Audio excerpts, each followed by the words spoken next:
rumors spreading round in that Texas town about the shack outside the game. The sanctioning bodies, Tom Deary, Jason Rittenberry, and Kevin Miller. Yep, have a seat, grab a mic, and we'll have one empty chair here. Okay, as we've done, starting out on the end, introduce yourself, who you're with, and all that good stuff. All right, we'll try this again. Thanks, Dennis. Jason Rittenberry, I'm CEO of IRG Sports and Entertainment. We are a holding company for several racetracks, up to 4 racetracks now, and in addition to the International Hot Rod Association, which is our sanctioning body that we purchased in January. So, new to the sanctioning body world. I can tell an attorney had this mic before me because it is hot. He must have been grabbing it. Tom Deary, COO of World Racing Group, parent company of the World of Outlaws, dirt car racing, and we operate 2 facilities in the United States. Kevin Miller, I'm the CEO of the United States Auto Club. We have obviously sprint cars, midgets, Silver Crown, quarter midgets for kids. We've got about 7 different racing series that we run around the country, and I want to thank both these guys because I just booked races with both of them to hold at their tracks. So it's good to be here. Fantastic. Well, Tom, your dad famously said we're all in the entertainment business, and continued to push that point at all time. It's not about cars going around the track. It's about entertainment. So the question for you is, how has the traveling road show in particular changed with the times to keep up with what the fans want? Well, I'd first say that we're still very much in the entertainment business, and it's exactly what we have to do, all of us, is entertain those people who are buying the tickets. And has it changed that much from the traveling road show? I think not. I think a lot of what we do on the traveling side is still not unlike the Ringling Brothers circus of years ago, when they came to town, and it was that exciting event that was something a little different than what was the usual fare. That's an important element of what we do on the traveling side. So actually, as the years even the centuries have passed, the traveling show coming to your town has not changed, and that's an important element of what we have to sell, whether in our case it's motorsports events, but certainly no matter what that entertainment may be. And it is still entertaining those ticket buying customers. Yeah, same rule as before, guys. So if you have some comment to follow up, please just jump right in. This is, very open panel discussion as well. Great, thanks, Dennis. I will add to that and just say that there does have to be some balance. Yes, we are in the entertainment world, but taking over a sanctioning body that for the last 5 to 6 or even 8 years have really gotten away from the motorsports side of our business and too far into the entertainment world. It's funny, Tom, you mentioned Ringling Brothers, because Feld is who owned the IHRA prior to us. And I will tell you, when we took it over, the mentality and the thought process by those in the racing and in the motorsports community was the IHRA was not racing, that it was a show. That it was entertainment, it wasn't racing, it wasn't competitive. And really that's what we've tried to do over this first year of owning it, and really more going into 2014 is to find that happy balance, to find that happy medium of providing an entertainment for the fans and the show being entertaining, but also getting back to it being racing, it being motorsports, and it being competition. Because we were finding when we were going to speak to sponsors, we would talk about the IHRA and the Nitro Jam Drag Racing Series, and they said, well, what is that? That's not a race, that's a show. And because that's the way Feld promoted it. They promoted it as a show, and not that was a bad thing. That works very well for them at the circus and the Monster Jam and Disney on Ice and all those things they're very successful with, but it wasn't racing. It was getting away from the competition and getting away from motorsports. And so when we were talking in our motorsports world, the people in this room, the sponsors in this building, they weren't viewing it really as motorsports, because it had gone too far the other way into the entertainment side. Jason, you mentioned a keyword, balance. We just sat through a great presentation by some legal folks who probably scare the hell out of us as a sanctioning body, right? And that balance is we've got to focus on the core of what we do is provide safe racing for fans and for our drivers. Yet, at USAC, we've just seen a trend that we feel that we have to interject ourselves into more of the entertainment side and bring and reinvent kind of the Saturday night small track mentality, because a lot of the promoters out there, you know, they've done business for the last 20, 30 years the same. Like you said, Tom, we do the same things, but we're seeing a different fan base now. And fan bases that are growing up with iPads and iPhones. And they're not going to sit there. When I grew up, it was 12 hours, Saturday at noon till Saturday at midnight at a racetrack, and I loved it. But today, we don't get those fans like that. They come in at 7, and if it's 10:30, they're out the door. If you're not done racing by 10:30, they're gone. So our time window to entertain those folks is small. They want to be entertained all the time. So as a sanctioning body, we're going into, again, small local tracks who don't have the bandwidth for that, maybe for their local shows, but when we come in, there's a higher expectation. So we feel like we have to bring some more entertainment, and we're doing some things this year to focus on that, and that means a lot of investment, and to change the show up somewhat. I'll give you one example. I sit back and look at from a fan perspective, from the announcer sitting there talking to the fans while the races are going on. Not one fan hears what one word the guy says. He's in a tower, disconnected from, just like a fan, disconnected from everything that's happening. What's happening is happening in the pits. So we need to tell the story from the pits. We need to tell the story to the fan of what's happening around us, of all those drivers with their helmets on. They don't even see the driver.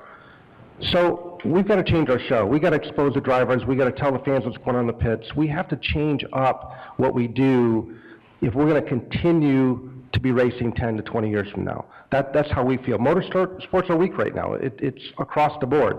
We're entering a new age with new fans, and we have to step up our game for us to be successful in the future. Jason, the idea of what's good racing, we could have another seminar on that and go all day long. But I look at it from, a stick and ball sport perspective too. In baseball, I'd be just as excited to see a 1-0 game as a 12 to, 11 game. In racing, what do the fans want? Is it close competition? Or have you kind of clued into that, especially with the drag racing world now taking that over? Is their need as a drag racing fan, is that a lot different than, say, the sprint car fan or the midget racing fan, or are all fans looking for the same thing? And how the hell do you figure out what they want to see? Well, that's a good question. If we all have figured that out, we would all be doing much better off than we are today. But yeah, we would be. Absolutely. We'd be felt.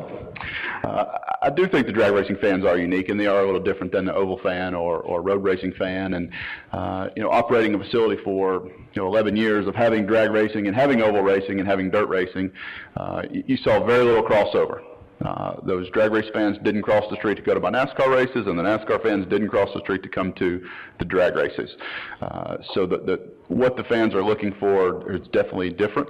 I don't know that any of us can identify what that exactly is, but I think all fans in all racing want competitive racing. No one wants to see a leader check out a couple laps ahead of the second place car. Just in drag racing, they don't want to see. They want to see side by side racing. They don't want to see a car get to the finish line 5 seconds before the guy's racing. So I think the more we can provide a competitive field of cars, and obviously that's not up to us totally as a sanctioning body, but to support those and provide the racing and provide the support for those teams to put competitive cars on the track and in your series. For us in particular, that's one of our challenges is to bring cars back to our sanctioning body that may have left because of the entertainment side, because it wasn't viewed as competitive. So bringing those competitive cars back is really one of our top focuses for 2014. So to answer the question, I think it definitely is competitive racing, whether that be side-by-side racing in drag racing or competitive racing on an oval track or a road course. Tom, I'm going to ask you the question in a slightly different way. You know, whether I'm going up to Rockford, my favorite home track, since I'm in Sycamore, Illinois. Love getting up to old Rockford, and I don't think I've ever seen bad racing up at Rockford Speedway.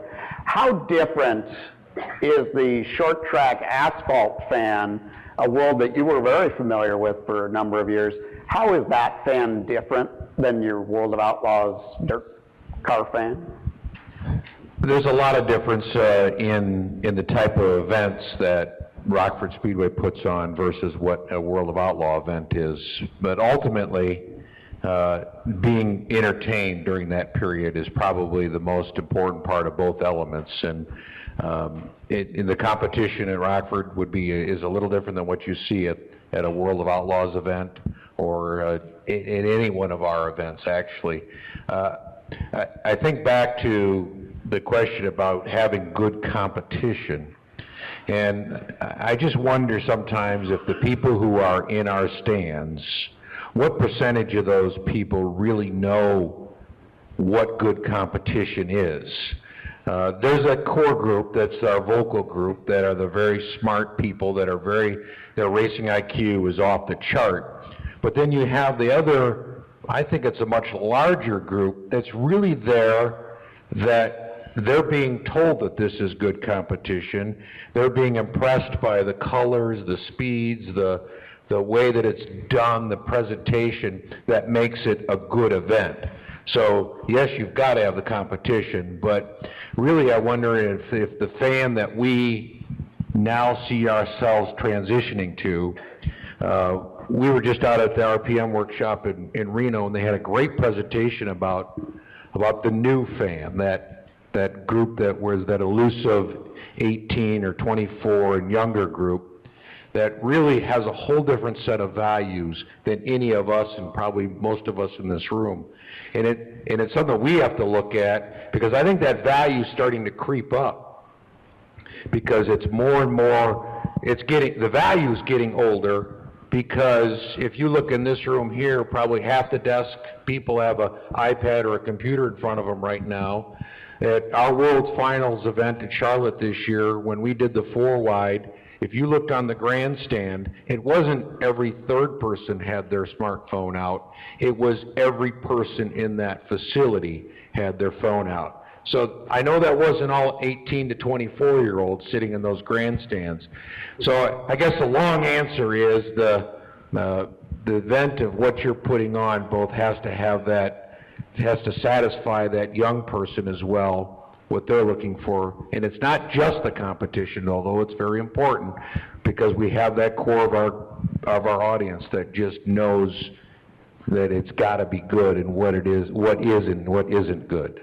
And we are all getting older. I used to actually have hair.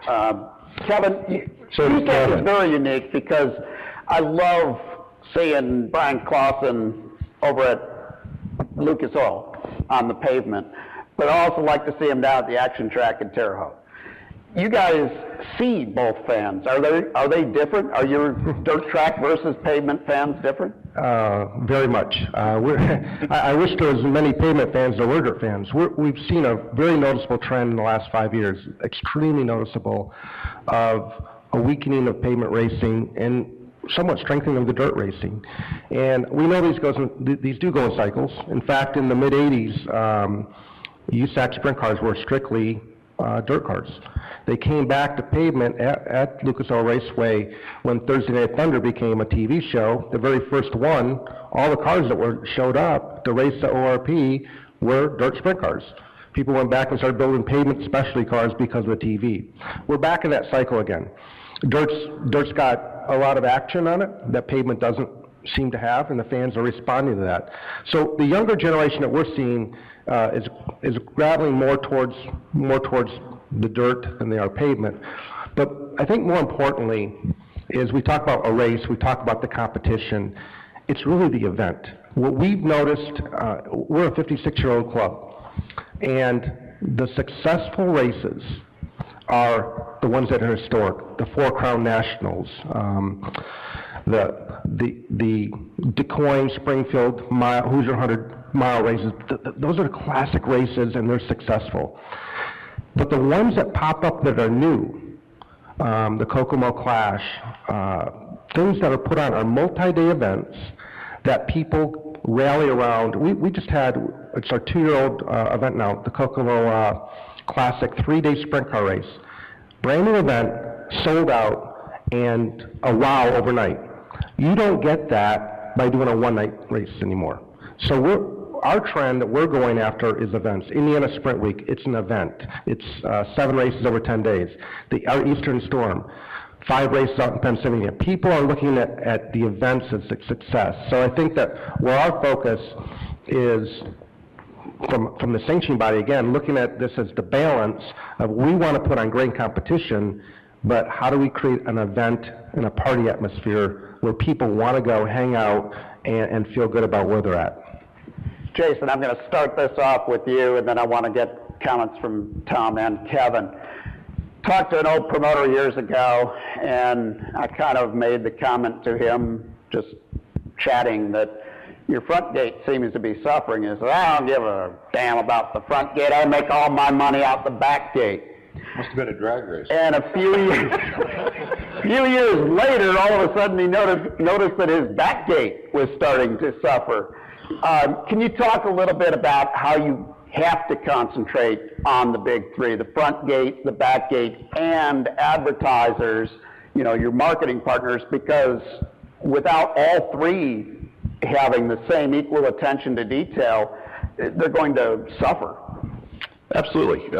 There's no event that can operate on any one of those big three alone. There are particular events that the model does fit better in a back gate, and Tom's right. Some drag races, particularly at the sportsman level, there's not 3 people in the stands. But the events are still profitable and they still make money. So I think the way to answer the question is it all depends on the event. Within drag racing, even with the IHRA, with our sanctioning body, we have our weekly races at our 109 racetracks now, that those guys are running a weekly Saturday night show, and they're strictly back gate events. They're the bracket, the Summit Super Series, weekly events are strictly back gate events. There's no front gate at all. There are some sponsorship, obviously. The sponsorship dollars are involved with those to make those events successful. But then we have what we would call our Pro-Am series, which are our regional events, and those are a good mix. Those do have the back gate, but they also have a few spectators and the sponsorship. So those, we really have to have all 3 to make those work. And then really when you jump to the national level, to our Nitro Jam Drag Racing Series Tour, those are dependent more on the sponsorship and the front gate. Those aren't back gate. Those are our touring pros that aren't paying big back gate fees. They aren't paying for their crew. So really it depends on the level of racing. At the weekly level, I think we can continue and be profitable with the back gate only. The regional, I think you've got to have a good mix, and then the national events, it all depends on the front gate. You've got to put butts in seats, or it's not gonna work. You can't survive with a national touring series on sponsorship or the back gate for sure. A good point, Tom. Well, all 3 elements are obviously very important to the success of an event, but it changes by virtue of what it is, and to the point that a weekly track, the back gate is probably as important as the front gate, because that means you've got a good field of competition. I think in the World of Outlaws and the traveling series that we have, the front gate becomes more and more important, because that actually leads also to the sponsorship, and that's where I think our advantage is coming to that our track operators have that advantage to sell something that's a little bit bigger, that's a little bit unique, that opens up that field of potential customers, not just the people who are the avid fans who are going to be there every week and week in out at your racetrack, but bringing in that other whole group. So in the focus, obviously, when you bring in a touring series as the World of Outlaws sprints or late models, is promoting that to the front gate. It's getting those people out for the day, for that event, and that becomes critical. Kevin? I think for the local promoters, when the World of Outlaws come in, it's a big show, and they can pretty much say, hey, the Outlaws are coming June 18th, and the people are going to show up. And USAC had those days, and today I see the promoters starting to struggle with that. They used to put a sign up, say, USAC's coming here on June 18th, and they didn't have to promote. Now they have to promote. And it's a struggle. I will tell you, I've learned a little bit myself with our off-road series that we own the last 4 years. I know some of our partners in this room. We've gone into places like Charlotte Motor Speedway in Chicagoland and spent $60,000 in the marketplace in advertising, $75,000 in the marketplace in advertising to get back $20,000 at the gate. And no promoter can do that and be successful. The fragmentation of media, of how to get to the customer with satellite radio and 300 channels, internet television, you just can't spend enough money and get the word out and attract 4,000 fans anymore on a new event. We're fortunate that we have brands that have been around for a long time. But when you walk in with a new brand and you want to create a new event, it's really, really damn tough to get 3,000 people to show up. So I think that what's important for the front gate is to get some of the promoters who have had success with the Road of Outlaws, IHRA, United States Auto Club events, to understand that without some nurturing and pumping the market, it's a dwindling success over time. We're all seeing that, but it's a tougher market to attract the new generation into your track, and so we're going to have to figure out new means of promotion, new avenues to get to those people, and it's not just Facebook, which is the cheap way, and everybody's talking about it. It's not there. It's tough. It's a tough day to bring in a new crowd. Very good points indeed. Any questions for these folks? Okay, while I'm coming back there with that, I'm going to ask Kevin another question, since I'm walking slower as the day gets on. How tough has it been to incorporate your new brands within the traditional brands at USAC? Well, they're almost opposites. I mean, United States Auto Club, the brand USAC, is well recognized in motorsports, and you can walk in and we find that, a good reception. When you have a brand new brand, like with our Torque Off-Road Series, I know, looking at Matt Creasy, the first year we went to Charlotte, we said, hey, the Traxxas Torque Series is coming to town, and people thought we were putting an RC race on. So you sit there lost, what are we doing here? Everybody knows what the Road of Outlaws is, the United States Auto Club sprint cars, but even somewhat of our older series, the Silver Crown Series, has lost some of it. It's only races, 8 to 10 races a year. So people are starting to lose touch with that. And you've got to be in their face all the time for always remind them who you are. And I really respect the Road of Outlaws as a brand, because they're relatively new in motorsports, not really new, but compared to old ones like USAC, they're new, but their brand is very powerful out there. Thank you. Rick Dawson at the Anderson Speedway. Tom, you could probably relate to my situation as well as anybody, because you've promoted a short track locally. One of the challenges that I have with regards to sanctioning bodies is their promotion of their own product. When they come to my racetrack, very few sanctioning bodies come to Anderson Speedway and actually do, help the promoter promote their product. They just, come in, want their sanctioning fee, and go away and put on the show, and consequently the shows dwindle. We've taken a different approach in the last several years at the track and with our promotions. I'm wondering what you see that you're doing as far as a sanctioning body to promote your own product at the races, and how receptive promoters are that you're dealing with to working together on promoting your product. When a World of Outlaws, whether it's a Sprint Series or Late Model Series or even our Super Dirt Series in the Northeast, when we go to a facility, it's important, we feel, that the fan knows that it is something different. So that's why we take a very possessive grasp of the event, bringing in our own announcers. We do signage, we do the banners. We really make the place look like it's something different. To your point, the weekly track then feels that what they've got there is, why are you changing my facility? And in my mind, that's what makes the special event something special. It's all those elements that when they walk up or when a fan drives by, they say, wow, Anderson Speedway looks different tonight. And it's not just because it's different race cars, which may very well be the same race cars that race at a track weekly, but it has a different feel to it. And that's what to me is an important part of making the success of that special event.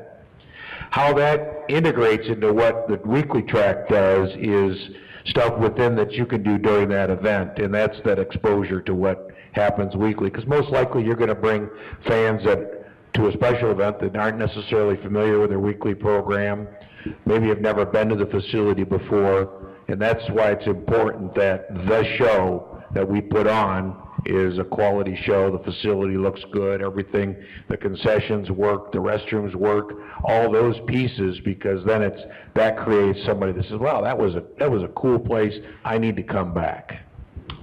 I think your point, Rick, was you're trying to put on a bigger event, and you're looking for the help of the sanctioning body to promote it outside of that. And we just talked about some of the cost. The real fact is that most sanctioning bodies, we're not getting the gate. We don't get the front gate. We don't get the back gate. It's a tough business proposition for us as a sanctioning body. On one hand, these are the facts. We do a typical sprint car race, and we get paid $30,000. That includes purse, insurance, all of our officials, travel, overhead. The next day, I pay out $29,000. So we have $1,000 left over. That doesn't cover the overhead of the people that work for me in salaries. So real facts are, we're not getting the gate, we're not getting the back gate, we're not getting the income, yet you need help promoting the event. And so we understand that to a better degree now than ever before. And so we have to do things that step up and help the local promoter by providing him artwork, providing him some discounted media. But at the end of the day, we do have to work with local promoters to put a race on and make it successful, so he gets that payback, because he can't write that $30,000 check until we're bringing the people there. And it's a problem in motorsports today. It's not just unique to United States Auto Club or anybody else. It's at the big levels. I mean, it's at the top levels of racing today where the gate's not really paying for the cost of the event. And that's where we're all struggling, and we're trying to turn that around together. More questions as I'm coming over. What are you guys finding when it comes to promotion? In the racing business, we tend to keep doing things the same way, even if they're not working. As you said, spending 80 to make 20. What are you finding as far as the best ways to promote your product? Start out with Jason. Okay. Well, I think we're in a cycle now that we were doing all traditional media of radio, TV, outdoor, and then the internet craze came along and social media came along, and I think a lot of promoters and sanctioning bodies and racetracks, and I think all of us in the industry, at least to some degree, got a little lazy, and we went with the Facebook. And Kevin said it earlier, Facebook is not the reach all medium to reach all of our fans, and I think a lot of the tracks, and I've seen it happen even within our company, is a lot of our PR folks, especially if you get the younger generation, is, oh, we can reach everybody through social media, or we can reach everybody online. And the fact is, our fan base and our demographic is not all in that 18 to 24 or 18 to 35 or even 18 to 40. A lot of our, especially in drag racing, our fan base is 50 plus, 60 plus. So reaching them through social media and internet is not going to happen. So we've really had to go back to some of the old school methods within our events. And another thing that I think Kevin or Tom, one of you guys said earlier, is there's not enough money in any market today. We can't spend enough money to put these people in the stands, at least with a new product or a new event coming to town. So really our motto has been to pinpoint our fans, and we can't spend enough money to create race fans, is what I tell a lot of the promoters when we go to their tracks, is they want to spend $60, $50, even $100,000 on an event. And the fact is, with as many media outlets that are out there today, that's really not a lot of money in most of these markets now, especially if you're going to a major metropolitan market. So we've really focused on identifying who our race fans are, going back to somewhat old school methods of some direct mail or directly reaching out to those fans, the ones that we know are race fans, the people that we know have attended an event at these racetracks. So we're focusing on bringing back the fans that we know have been to an event versus trying to create new fans in a lot of these markets, because the fact is we just don't have enough dollars to create new race fans right now, at least with our sanctioning body and what we're trying to do in our markets. And Tom, I think that's a problem that you see specifically, because some of the smaller markets, $1,000 goes a long way. Other markets, forget it. You know, $20,000, $30,000 buys to even scratch the surface. Your comments? Well, if we knew the answer, we'd be really smart, because it is an unknown, and it's changing every day, and it's a combination nowadays, depending on the market, obviously, where we be taking one of our events, or what is available. And we have tried traditional. We still use traditional. We do all the social media aspect. We do direct mail. We're functioning into the point where we're doing it all, because you just don't dare not to. It's, you know, you don't know if anybody is watching any one of those 300 channels, because you're hoping that you're going to pick the right one at the right time at the right moment, but you just sometimes are afraid not to. I think there's a couple mediums nowadays that just don't have any value in many markets, and it's unfortunate. So that's when we go forward and buy. When we're doing our ad budget, we just shy away from, for instance, radio. Just does not really have. Radio is dead. Print is dead. What's the next thing? Well, I do catch you putting yard sale signs up, Tom. That's true. And That is not dead. Yeah, I love this guy, because, you know, he's taught me things like a yard sale sign. You know, put him yard sale signs all over the city. I'm like, that's pretty effective and cheap. So, I mean, we ought to learn. I will say, like I said, we just got done with owning our off-road truck series of trying to take a new event into major markets, and you couldn't spend enough money. And I wish somebody could give us the clues of how to get to those people, because we're not bringing a NASCAR race in, we're not bringing an IndyCar race in, or an IHR race. So when you say the word, everybody knows what it is. You need repetition and education, and to sell somebody an excitement. That's really tough to do in 30 seconds. We have a question out here.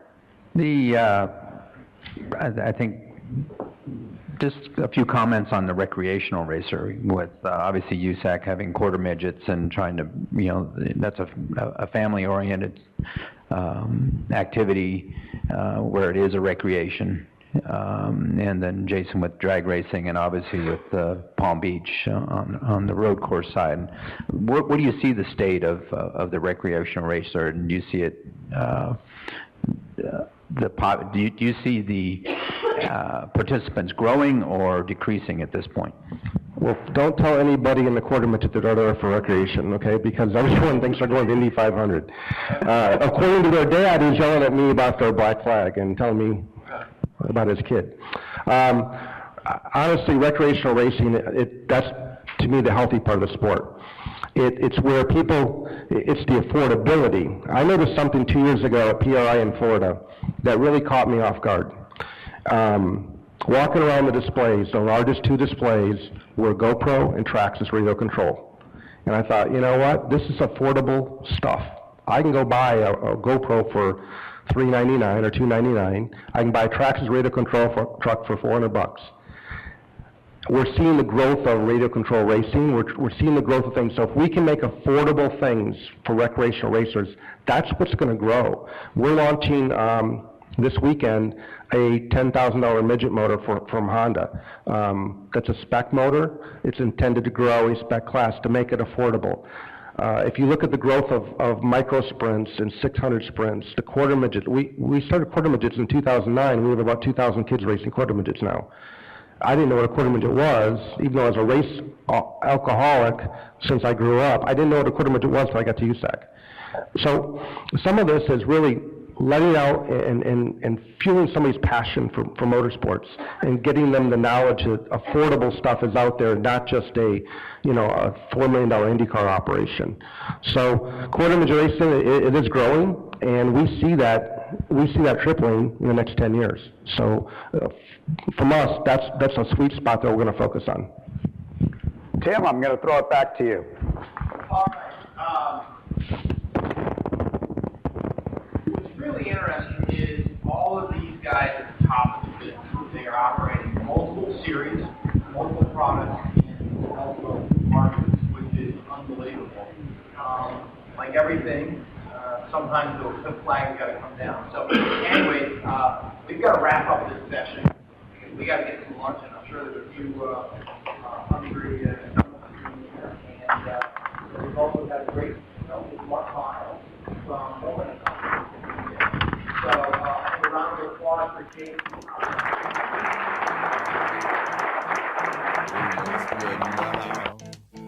United Texas town, about to shack outside the game.